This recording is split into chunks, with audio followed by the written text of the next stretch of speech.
Hola queridos hermanos, buenos días. Hoy el texto nos va a presentar una situación realmente de gozo, una mezcla de gozo, regocijo, pero también de temor y de confusión. Jesús se les aparece ahora a los discípulos. Se acordarán ayer el evangelio que estos dos discípulos de Emaús regresaban con el semblante triste a su pueblo, a su situación anterior, y cómo Jesús les va tocando el corazón. Bueno, ahora ellos van a contar esta experiencia a los demás discípulos.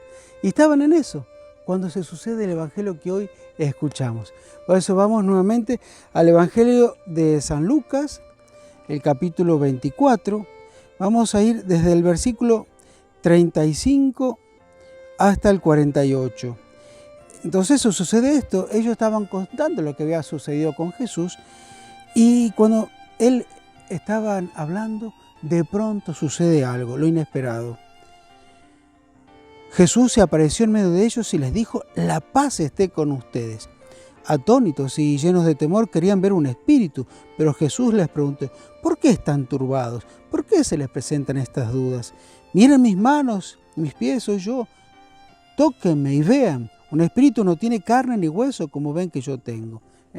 Fíjense cómo esta situación que realmente los deja como perplejos y que el Señor tuvo que incluso hasta tomar esta iniciativa de mostrarle las huellas de la resurrección, las marcas de la crucifixión. Y entonces, bueno, era para que se convenzan. ¿Qué hizo el Jesús cuando se presenta ante ellos? Lo mismo lo que sigue haciendo hoy, y que cuando nosotros nos ponemos ante la presencia del Señor, les trae la paz. La paz esté con ustedes, les dice Jesús, y ellos empiezan allí a conmoverse. Entonces Jesús aprovecha esa situación y les trata de tranquilizarles y de quitarles el miedo. Eso es lo que a veces nosotros también debemos dejar que Jesús nos ayude a tranquilizar y quitarnos, sacarnos ese miedo que a veces nos paraliza. Porque justamente el discípulo no tiene que ser paralizado, tiene que andar, caminar, transmitir, compartir el mensaje. No podían estar paralizados. Entonces, ¿qué sucedió allí? Diciendo esto, le mostró, como decíamos, sus manos, sus pies, y era inmediatamente tal la alegría y la admiración de los discípulos que se resistían a creer. Entonces, de ese miedo se transformó en alegría, a tal punto que no podían creer, tal vez como que estuvieran como soñando. Y entonces Jesús le pregunta: ¿tienen algo para comer?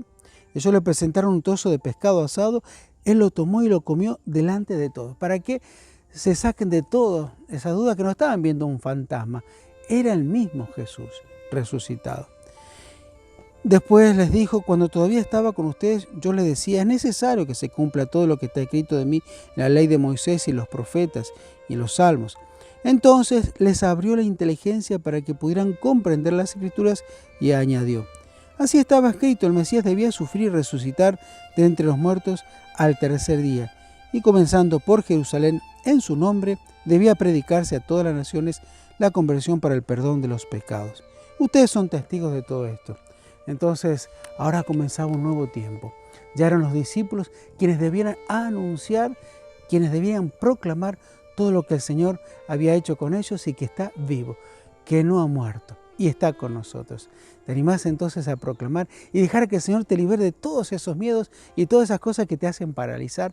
Porque el Señor necesita testigos, discípulos vivos, discípulos activos. Que Dios te bendiga en el nombre del Padre, del Hijo, del Espíritu Santo. Amén. Y adelante.